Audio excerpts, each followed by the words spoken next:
चे ते टाकले होते. त्याच्यामध्ये पहिला निकष असं होतं की 18 वर्ष पूर्ण असलं पाहिजे तुमचं. तुम्ही कमवते असलं पाहिजे, तुमच्या नावावरती इन्कम प्रूफ निघाला पाहिजे. जर शेती करत असाल तर तहसीलदाराचा उत्पन्नाचा दाखला, उत्पन्न किती का कमी असणं काही फरक पडत नाही.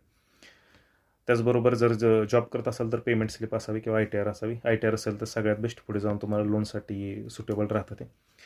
तुमचा मोबाईल नंबर जो आहे तो आधारला लिंक असावा, तुमच्या नावाचं बँक अकाउंट असावं, तुमच्या नावाचं पॅन कार्ड असावं. ह्या सर्व महत्त्वाच्या गोष्टी राहतात. कारण बँक अकाउंट ह्यासाठी की तुम्ही जेव्हा ते डिपॉझिटची अमाऊंट भरता 20,708 रुपये, तुम्हाला ते रिटर्न मिळते माघारी. त्यातले 20,000 रुपये परत रिटर्न येतात जर तुम्ही लॉटरीमध्ये विनर ठरला नाही तर. 708 रुपये जे असतात ते GSTची अमाऊंट असते, ते रिटर्न मिळत नाही. तुम्ही फॉर्म कितीही भरू शकता. म्हणजे प्रत्येक लॉटरीमध्ये साधारणतः 40-50 ठिकाणी दिलेले असतात. तुम्ही 40-50 ठिकाणी फॉर्म भरू शकता. 40-50 गुणिले 20,000, एक फॉर्म भरायला 20,000 रुपये लागतात. 20,708 रुपये. 20,000 रिफंडेबल असतात, 708 रुपये जे आहेत ते नॉन रिफंडेबल असतात, ते रिटर्न मिळत नाही. म्हणजे सपोज तुम्ही 10 फॉर्म भरले, 20,000 गुणिले 10, 2 लाख रुपये.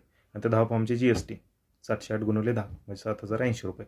7,080 रुपये तुम्हाला रिटर्न मिळणार नाहीत. 20,000 2 लाख रुपये जे आहेत 10 फॉर्मचे, ते तुम्हाला तुमच्या अकाउंटवरती रिटर्न येणार. त्यासाठी तो अकाउंट नंबर तुमच्या नावाचा असला पाहिजे.